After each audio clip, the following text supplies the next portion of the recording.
Welcome to this edition of On the Scene. I'm your host, Tim Kelly. On today's program, we're talking mosquitoes. Yes, those flying little insects that we have to deal with throughout the warm months here in the city of Suffolk. And specifically, we're talking about what our Mosquito Control Division does to help kind of get those mosquitoes out of here. Stay tuned. Welcome back to On the Scene. On today's program, we're talking about mosquitoes, and specifically we're going to be talking with Charles Abadam, who's a mosquito control supervisor here with the city of Suffolk. And Charles, thanks for being with us. Always. Well, you know, mosquitoes, people know them as annoying. Those little pests that we have to deal with during warm times. I know it's a bright sunny day. We got the temperatures getting up there. Yeah. But let's back up and talk about what your division with the Public Works Department does for the city of Suffolk. What do the men and women in mosquito control do for us? We're a full service program. We do an integrated mosquito management program where we're doing a lot of surveillance and basing everything on the data that we take from our traps. Those traps signify mosquito population. Mosquito populations show us where we need to pay attention to. We also do arboviral surveillance so that we can test for West Nile and Triple E, find out what areas are positive for those diseases, or basically what mosquitoes are carrying in those areas. And we'll focus our attention there. And also, you know, a lot of attention is paid to nuisance mosquitoes. Those mosquitoes will bother you all the time, you know, in the summer. It's you want to be out, that's when the mosquitoes are out. So we try to help with the nuisance as well. And, you know, try to make it enjoyable for our citizens. Now, I know when people think of mosquitoes, they think, okay, well, you just spray a little here, you spray a little there, it takes care of it. Now, there is a true science that's behind this. I mean, talk about how that plays into it, because, I mean, you know, you folks are looking through microscopes, you're doing your research, you're collecting your samples, you're having to make, you know, educated decisions on what you're going to do in your plan of attack. Talk about how that process works. You know, a lot of people think that's all we do is spray, because that's what's most prevalent. That's what people see out in the field, you know. They see the trucks out there, they see us spraying mosquito spray, but it is definitely a science. From surveillance to the spray, it's all educated decisions that are being made based on sound science. And that sound science starts with surveillance.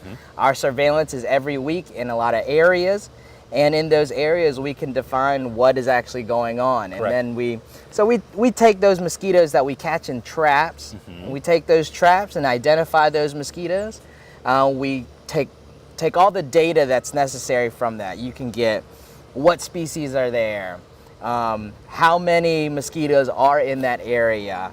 You can see if there is any differences in when the season's different, you see different mosquitoes. So you can tell when the mosquito populations are dying out, and you can tell, oh yeah, now we're in our spring season, now we're in our summer season, now we're moving into fall. From all that information, we find what we know as our primary vectors for Triple E and West Nile, and we test for those in-house, and we get those confirmed at other labs so that we know what we're actually dealing with. We're not just willy-nilly finding, oh, we just think that this is positive for this disease. We're actually making sure that, you know, our Virginia State lab knows that that pool was tested for West Nile, and that was confirmed through a more extensive test, so that we know what actually we're doing, and not just basing all our information off of mosquito populations just because it's a high number amount. Sometimes mosquitoes, not all mosquitoes are huge biters. Some of them stay within the woods. Some of them are just basically bird biters. Some of them, you know, specialize on reptiles. Some of them specialize on all types of different animals. So we're trying to figure out on the public's end, on the public health end, what mosquitoes are most important for us to focus on by using all that sound science, so that we can target on them. We can target them, you know, and eradicate as many as we can. So, you know, again, you're not only dealing with the here and now, but you're looking to the future with regard to where things are moving and kind of going about the city. We have so much land in the city. Oh, absolutely. And we have the Great Dismal Swamp, which of course is an area that collects there. Now, when we talk about the Great Dismal Swamp, I mean, obviously you're collecting data in and around the populated areas there, correct? Absolutely. Now, do y'all share that information with neighboring cities and vice versa? Because obviously in case there's a trend in the area? Well, you know, we try to, in the Hampton Roads area, we actually share a lot of information, and we do that and disseminate information to those organizations through different clubs, like not a club, it's more like an organization. Right. Tidewater Mosquito and Vector Control, and then we also have the Tidewater Regional and Arboviral Surveillance Team. So all this information is shared amongst us so that we know generally in the Hampton Roads area what's going on. Got it. And that is vital Yes. to what's happening to Suffolk, to Chesapeake, to Virginia Beach, to everyone in Hampton Roads. Correct. If there's a positive mosquito pool in northern Suffolk, then I want to tell Chesapeake and Portsmouth because that may filter into Chesapeake and Portsmouth, and vice versa. Chesapeake will tell us, Portsmouth will tell us, and that's how we share information throughout Hampton Roads. Now, I mentioned the Great Dismal Swamp, but that's not the only area in the city that we generally really kind of focus on. Are there some other target areas that traditionally are, mosquito havens, if you will? Yeah, a lot of homes are the localized areas. People have a lot of flower pots, old tires that they never recycle, anything that can hold water, tarps that are holding water, gutters that haven't been cleaned out.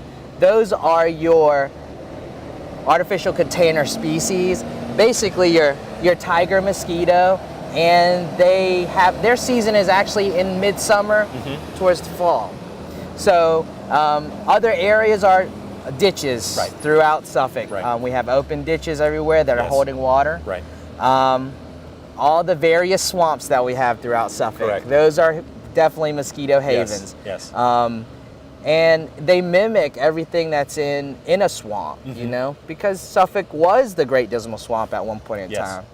Now, Charles, when we talk about when y'all spray and the things that you do, what are the different things what are the tools that you and your staff are utilizing to take care of mosquitoes here in Suffolk? Right. So everybody is very familiar with a mosquito spray, but mosquito spray takes a number of different forms. You can do it truck mounted, which everybody's familiar with. Sure. What we also do is barrier sprays for our parks, areas that are public that can attract crowds.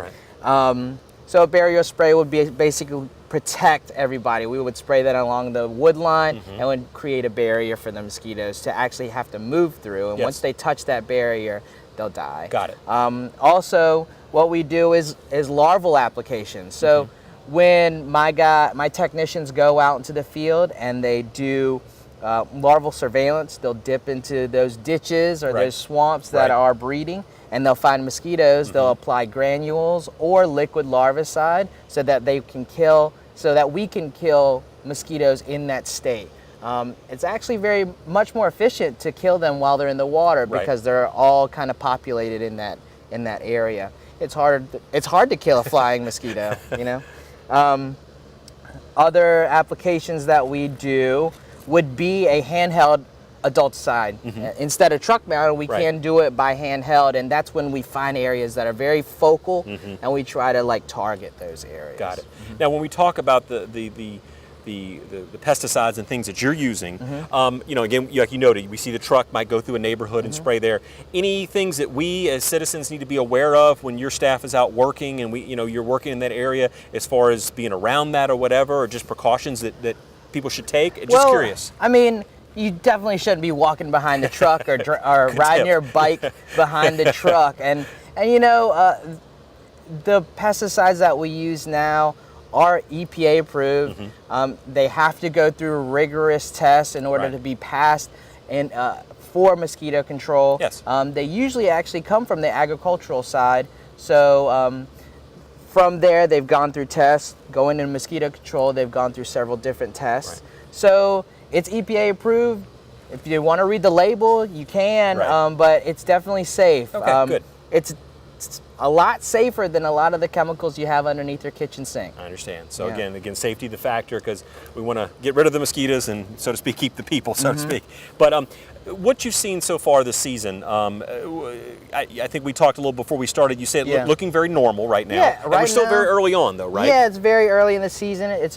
Right now our populations are what I would call normal. We're not seeing high populations of public health threats at this point in time. If we are, we're doing everything we can to treat. Of course. But right now it's not looking like a bad season. but I've been here a while, and that can always change on a dime. I understand. So again, but again, that's why you and your staff are out there monitoring, checking, following up on reports, and doing the research that you do to make sure that we're ahead of the game when it comes to mosquito control and handling that in the city of Suffolk. We're going to take a short break, come back with more with Charles, and talk about mosquito control a little bit more in depth right after this break.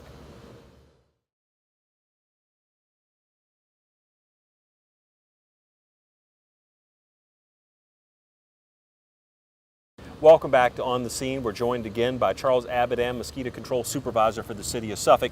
Now, Charles, one of the services that Mosquito Control provides are Mosquito Dunks or Mosquito Biscuits. There's 1,001 ways we call them, but what we're talking about are those circle, kind of granulated items. Looks like a donut. Right, and they're free, but talk about how that process is, how often someone can get one, and I know we have multiple locations throughout the city, and how to use them. So talk about what we got in that department. Mosquito Dunks are a way that we help citizens help themselves. Yes.